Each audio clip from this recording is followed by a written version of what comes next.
Why are more and more young men giving up on women and checking out of society?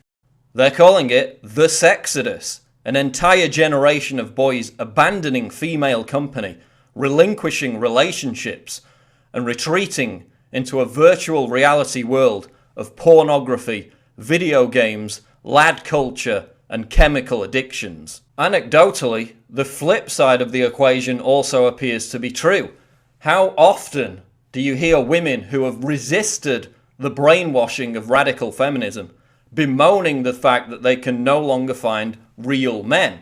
Men who are actually confident enough to know how to act around women without being constantly terrified that every word they utter, every behaviour they express, every opinion they espouse may be taken as offensive, sexist or predatory. In part 1 of a series of articles on the Sexodus, Breitbart's Milo Yiannopoulos notes how an entire generation of young people are being left behind in the wreckage of the social engineering project known as third wave feminism. Yiannopoulos spoke to Jack Rivlin, editor of over 30 student newspapers, who told him of the increasingly troubling trend of young men on campus being completely clueless and scared when it comes to how to engage with women. What's to blame for this breakdown?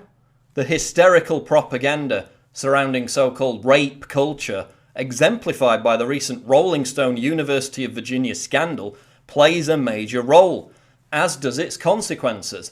Mandatory consent classes and California's onerous and confusing yes means yes law, where students, in whatever state of inebriation, need to secure a kind of arbitrary verbal contract with each other before they can engage in any kind of sexual activity. The deadening of young boys' naturally rambunctious behaviour via ADH drugs such as Ritalin, as well as their educational abandonment, is also creating a generation of dysfunctional and reclusive adolescents devoid of all self-esteem, miserable, and unable to relate to the opposite sex. The discrepancy between what women say they want and what they actually want also serves to confuse young men further. Men are constantly told they should be delicate, sensitive fellow travellers on the feminist path, writes Yiannopoulos.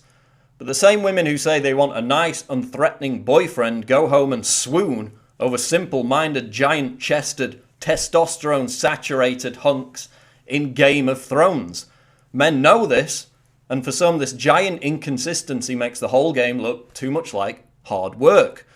Why bother trying to work out what a woman wants when you can play sports, masturbate, or just play video games from the comfort of your own bedroom? The divorce process is also set up to grossly favour women over men, leaving many men frightened for fear of losing everything.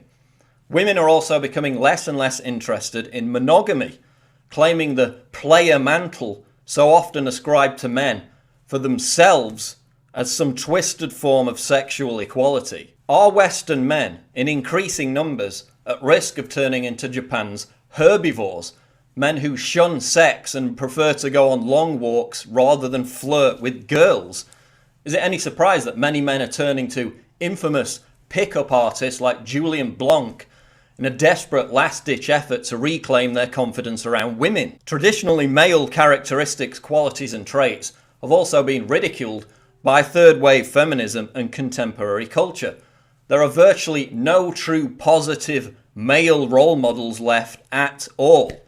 Men have been brainwashed that white knight behaviour is the only recourse left to get them laid, which of course doesn't work either. The response to part 1 of Yiannopoulos' article was overwhelming, with over 500 men responding to say how much they resonated with the message. 24-year-old Mark wrote, quote, "Everyone I know feels the same. Your article spoke directly to us. We're not all losers and nerds. We're just normal guys who are either scared of being accused of terrible stuff by harpies or simply can't be bothered anymore. I can't believe I'm saying this, but I just can't deal with the hassle of women anymore." Quote, "I'm an athlete. My parents have a lot of money. I have plenty of friends and a good social life. I don't hang out with women anymore," wrote 28-year-old Francis. Occasionally I'll have one-night stands, but mostly I fill my time with other things. I got accused of molesting a girl at college, and since then I've just thought, whatever, I'll play sports instead. This is the Sexodus. Young men giving up on women entirely as a result of the destruction wrought by social engineering and radical feminism. A process which then punishes women by leaving them with a choice between the simpering, pathetic white knight or the emotionally or physically abusive thug. Now, I know that this is a polemic argument. It's controversial. It's likely to stoke heated debate on both sides of the equation. And to that I say, bring it on. Because it's high time this debate was dragged kicking and screaming from the fringes of the men's rights movement and the corners of the radical feminist Tumblr blogs out into the open, where we can all pick apart the bones. But once again, the train wreck of radical feminism and the contrived gender war, promoted at every turn by the political class and the establishment media, is driving a wedge between men and women. It's derailing the cohesiveness of Western society. This is the most ominous form of social engineering. This is divide and conquer on the biggest scale imaginable. Are you a young man who has given up on women and become part of the Sexodus? Are you a young woman who has abandoned all hope of finding a real man? Let me know your thoughts in the comments below. Check out the other videos, subscribe to the channel. I'm Paul Joseph Watson reporting for Infowars.com.